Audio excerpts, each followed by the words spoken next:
बहुत बड़ी खबर, एक सांप को मारा, दूसरे सांप ने भाई बहन को डसा।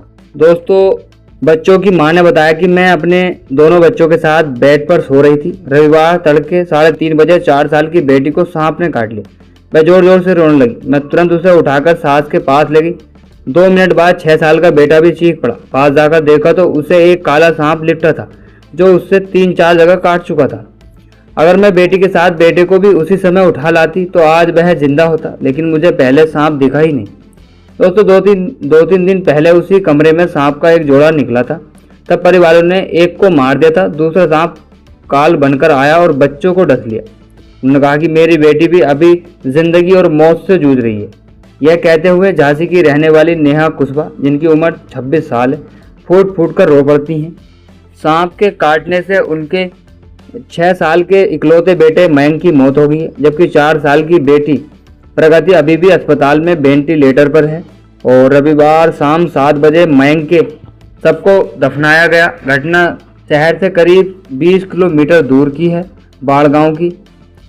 हरदौलापुर मोहल्ले में बलराम कुशवाहा परिवार के साथ रहते हैं। घर में पत्नी पुष्पा, 2 बेटे मुकेश जिसकी उम्र 35 साल है, प्रदीप जिसकी उम्र 27 है, बहू और पोतियां हैं। बेटी सपना जिनकी उम्र 30 साल है, उसकी शादी के बाद से अपने ससुराल कैना गांव में रहती है और घर के सामने ही 2 बीघा खेत भी है। बलराम और बड़ा बेटा खेती किसानी करते हैं, जबकि प्रदीप एक्सप्रेस फैक्ट्री में नौकरी करता है। मुकेश उसकी पत्नी और 2 पत्नियों के साथ घर के पिछले हिस्से में रहते हैं। प्रदीप पत्नी और नेहा बच्चे के साथ घर के अगले हिस्से में रहती हैं। नेहा ने रोते हुए बताया कि अप्रैल में ही मयंक का LKG में एडमिशन कराया था और बेटी प्रगति भी कभी कभी उसके साथ स्कूल चली जाया करती थी। पूरा परिवार दोनों बच्चों से बहुत प्यार करता था। सब कुछ बहुत अच्छा चल रहा था। बता दें कि उनके ताऊ हरचरण कुशवाहा ने बताया कि रविवार तड़के करीब 3 बजे छोटा भाई प्रदीप काम पर चला गया था।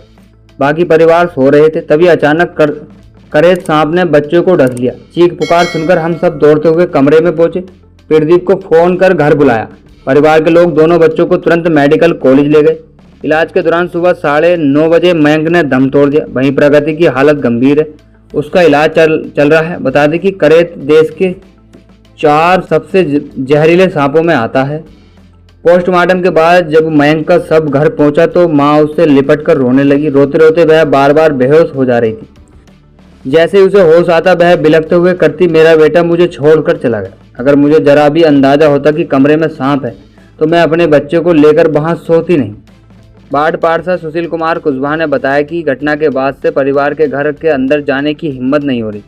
सांप पकड़ने वालों को बुलाया गया था। एक बार तो सांप कमरे के बाहर नजर आया, लेकिन देखते ही देखते वह अंदर ही एक बिल में जाकर छिप गया।